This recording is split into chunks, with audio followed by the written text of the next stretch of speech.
ನಮಸ್ತೆ ವೀಕ್ಷಕರೇ, ಇದು ಮೆಗಾ ನ್ಯೂಸ್ ಕ್ರೀಡಾ ವರದಿ. ಮೈಸೂರಿನ JP ನಗರದ ಡಾಕ್ಟರ್ ಪುಟ್ಟರಾಜು ಗವಾಯಿ ಕ್ರೀಡಾಂಗಣದಲ್ಲಿ ಜನವರಿ 9ರಿಂದ ಜನವರಿ 11ರವರೆಗೂ ನಡೆದ 3 ದಿನಗಳು ನಡೆದ CBPL ಸ್ಟ್ಯಾಂಡಿಂಗ್ಸ್ ಕಪ್ ಟೂರ್ನಮೆಂಟ್ನಲ್ಲಿ ಶ್ರೀಮಂತ ತಂಡ ಜಯಗಳಿಸಿ ದಾಖಲೆ ಬರೆದಿದೆ.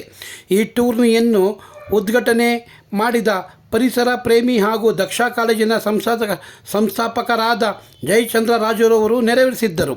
ಈ ಟೂರ್ನಿಯಲ್ಲಿ 5 ತಂಡಗಳು ಭಾಗವಹಿಸಿದ್ದವು. ಬೆಟ್ಟದ ಹೂವು, ಅವನಿ ಅಜಯ, ಮೈಸೂರು ರಾಯಲ್ಸ್, ಮೈಸೂರು ಯುವರಾಜ ಮತ್ತು ವಿಜೇತ ತಂಡವಾದ ಶ್ರೀಮಂತ ತಂಡಗಳು ಲೀಗ್ನಲ್ಲಿ ಸೆಣಸಾಡಿದವು. ಇದರಲ್ಲಿ ಎಲ್ಲ ಪಂದ್ಯಗಳನ್ನು ಶ್ರೀಮಂತ ತಂಡ ಜಯಗಳಿಸಿ 64 ಪಾಯಿಂಟ್ಗಳನ್ನು ಗಳಿಸಿ ಅಗ್ರಸ್ಥಾನಕ್ಕೇರಿತು. ನಡೆದ ಎಲ್ಲ ಪಂದ್ಯಗಳು ರೋಮಾಂಚನವಾಗಿದ್ದವು. ಟೂರ್ನಿಯಲ್ಲಿ ಉತ್ತಮ ಪ್ರದರ್ಶನ ನೀಡಿದ ಸುಮನ್ ರವರಿಗೆ ಮೋಸ್ಟ್ ವ್ಯಾಲ್ಯುಬಲ್ ಪ್ರಶಸ್ತಿ ದೊರೆಯಿತು.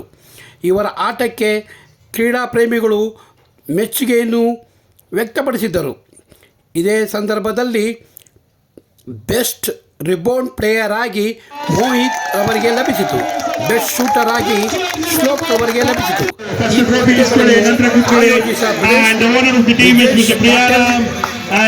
ವಿಶೇಷ್ ಪಟೇಲ್ಗೆ ಕ್ರೀಡಾ ಪ್ರೇಮಿಗಳು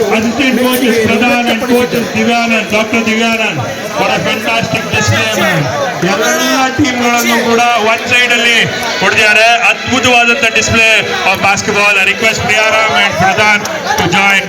ಪ್ರಿಯಾರಾಮ್ and Pradhan.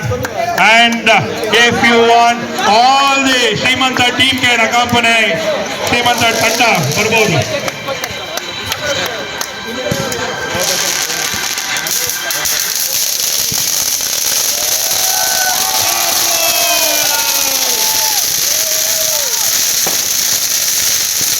Champions of CBPL and the fireworks start.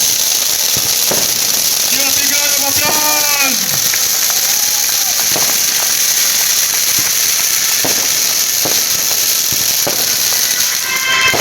Jai Srimanta.